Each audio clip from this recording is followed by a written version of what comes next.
राम राम जी, स्वागत है आपका। चलिए आज दिन भर की सभी छोटी बड़ी खबरों को जान लेते हैं।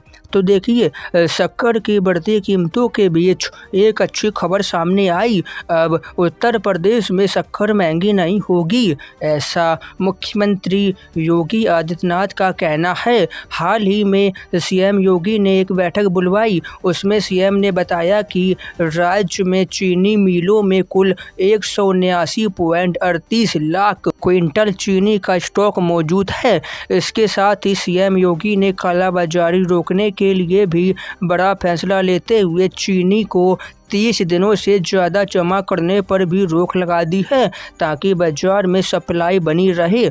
लेकिन इसी बीच देश भर में चीनी की बढ़ती कीमतों पर कांग्रेस अध्यक्ष मल्लिकार्जुन खड़गे ने प्रधानमंत्री नरेंद्र मोदी पर हमला बोला। उन्होंने कहा कि यह कैसा आत्मनिर्भर भारत है, चीनी 70 के पार पहुंच गई और 3 महीने में 40% तक की बढ़ोतरी की गई। तो खबर है कि शक्कर के बाद अब प्याज भी महंगी होने वाली है। बाजार में पिछले एक हफ्ते के अंदर प्याज 15 से 20 रुपए प्रति किलो तक महंगी हो चुकी है। हफ्ते भर पहले जो प्याज 35 से 40 रुपए पर थी, वहीं अब खुदरा बाजार में 50 से 55 रुपए प्रति किलो तक आ गई, जबकि थोक बाजार में इसके भाव 25-26 रुपए थे, जो बढ़कर 40-42 प्रति किलो पर पहुंच गया है। तो आने वाले समय में प्याज की कीमत भी बढ़ सकती है। और मैंने कल ही बताया था कि अभी दाल की कीमत भी बढ़ेगी, तो ये दाल और प्याज भी आने वाले समय में महंगी हो सकती है। इसके अलावा अब देश की राजधानी दिल्ली में HINI यानी स्वाइन फ्लू के मामले तेजी से फैल रहे हैं।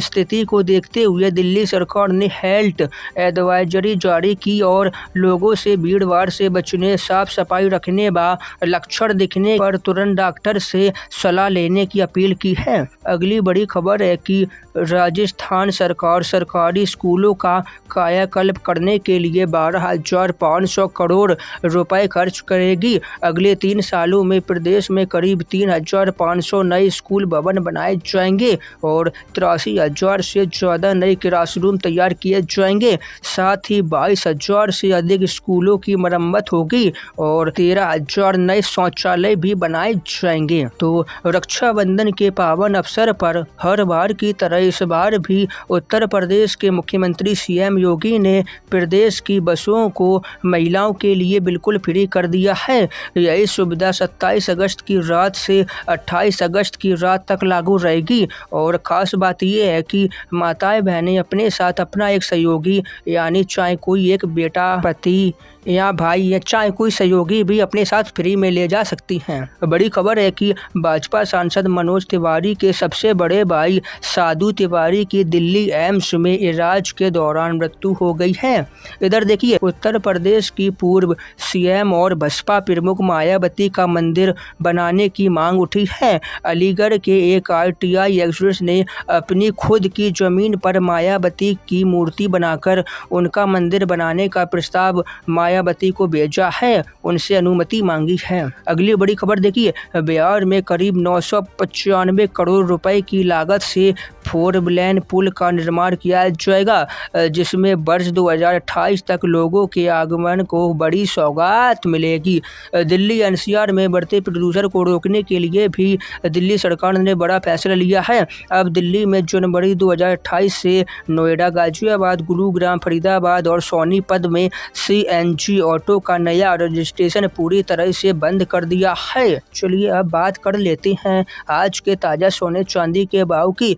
तो देखिए, आज सोना 1,60,620 रुपए प्रति 10 ग्राम पर 24 कैरेट वाला ओरिजिनल गोल्ड चल रहा है, जबकि चांदी भी 2,40,630 प्रति 1 किलो पर मार्केट में आ गई है। मध्य प्रदेश के भोपाल में आज से 10 10 नई ईवी बसें चलाई जाएंगी। अब हर 10 मिनट में यात्रियों को इलेक्ट्रॉनिक बस मिलेंगी। इन नई बसों के शामिल होने से शहर में इलेक्ट्रॉनिक बसों की संख्या बढ़कर कुल 30 हो गई है। अगली बड़ी खबर की बात करें तो उड़ीसा, पश्चिम बंगाल और झारखंड में मानसून बेहतर स्थिति में है, जबकि बिहार में बारिश का संकट बना हुआ है। बिहार में सीजन अब तक सामान्य से 41% कम बारिश हुई है। इसी बीच ध्यान दीजिए, भारत की फूड सेफ्टी संस्था FSSAI ने गलत प्रचार और नियमों के उल्लंघन के मामले में नेस्ले, पेप्सिको और कोका कोला जैसी बड़ी कंपनियों को करीब 150 नोटिस भेजे हैं। इसके साथ ही अमेजॉन, फ्लिपकार्ट को 12 नोटिस जारी किए हैं। अमेजॉन का तो एक गोदाम का लाइसेंस भी रद्द कर दिया गया, जबकि डोमिनोज के 5 लाइसेंस सस्पेंड किए और पिज्जा हट जैसे अन्य कंपनियों पर भी कड़ी कार्रवाई की है, क्योंकि इन्होंने नियम का उल्लंघन किया था, चीज़ों को अच्छी बताकर अच्छी क्वालिटी में नहीं बेचा था। चलिए अगली बड़ी खबर भी देख लीजिए। केंद्र की मोदी सरकार ने 7,000 करोड़ की लागत से 1800 किलोमीटर लंबी नई LPG गैस बिछाने को स्वीकृति दे दी है। इससे यूपी, उत्तराखंड, महाराष्ट्र, तेलंगाना, कर्नाटक और गोवा सहित 6 राज्यों में रसोई गैस की सप्लाई को और भी आसान किया जाएगा। सरकार का लक्ष्य है कि सड़कों, टैंकों की आवागमन को कम किया जाए और गैस पाइपलाइन के माध्यम से घरों में आसानी से पहुँचे।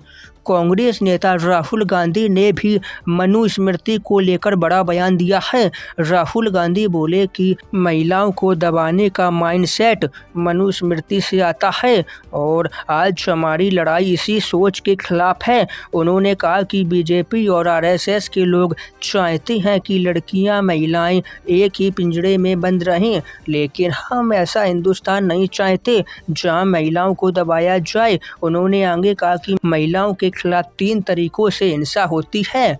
पहला, पैदा होते ही हत्या कर दी जाती है। दूसरा, शारीरिक अत्याचार और तीसरा, आर्थिक रोक टोक। जबकि महिलाओं की पहचान उनके पिता, पति या बेटे से नहीं बल्कि खुद की पहचान होनी चाहिए होती है। चलिए अगली बड़ी खबर की बात करें तो देश भर में 63,000 से ज़्यादा पदों पर सरकारी नौकरी की भर्ती निकली है। इसमें बिहार के शिक्षकों के लिए 32,388 पदों पर, राजस्थान नगर निकाय विभाग में सफाई कर्मचारी के लिए 24,752 पदों पर और बैंक ऑफ बड़ौदा में लोकल बैंक ऑफिसरों के लिए 2,482 पदों पर, जबकि रेलवे RRC में असिस्टेंट लोको पायलट सहित 1421 पदों पर भर्ती निकली है और उत्तर प्रदेश में पशु चिकित्सक फार्मासिस्ट के 1308 पदों पर, जबकि मध्य प्रदेश की हाईकोर्ट में असिस्टेंट ग्रेड 3 1174 पदों पर भर्ती निकली है। बाकी इन सभी की पूरी डिटेल तो आपने स्क्रीन पर देख ली होगी। चलिए आगे बढ़े तो दिल्ली मुंबई एक्सप्रेसवे का 9 किलोमीटर लंबा नया हिस्सा शुरू हो गया है। इससे दिल्ली, नोएडा और फरीदाबाद के बीच सफ़र करने वाले यात्रियों को ट्रैफिक जाम से राहत मिलेगी। गर्व की बात देखिए, भारतीय सेना और भी शक्तिशाली होगी। उत्तर प्रदेश के अमेठी की फैक्ट्री में 100% भारत में बनी AK-203 असॉल्ट राइफल तैयार हो गई है। इसका सफल परीक्षण भी हो गया है।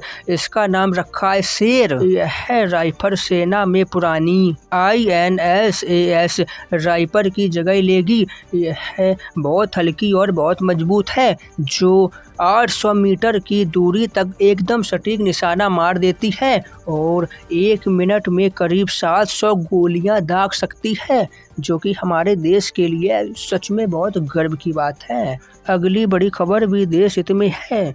आज भारत में इस्तेमाल हो रहे 99% से अधिक मोबाइल मेड इन इंडिया यानी भारतीय ही हैं।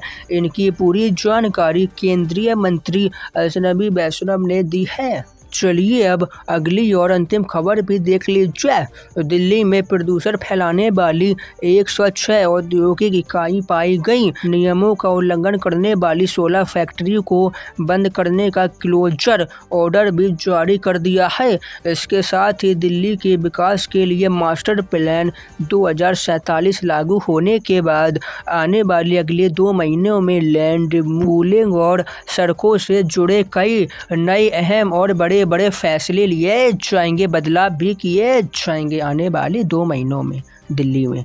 तो बस इन्हीं सभी के साथ आज की सभी खबरों को समाप्त करते हैं। वीडियो को लाइक, चैनल को सब्सक्राइब कर देना। हम आपसे फिर मिलेंगे। राम राम।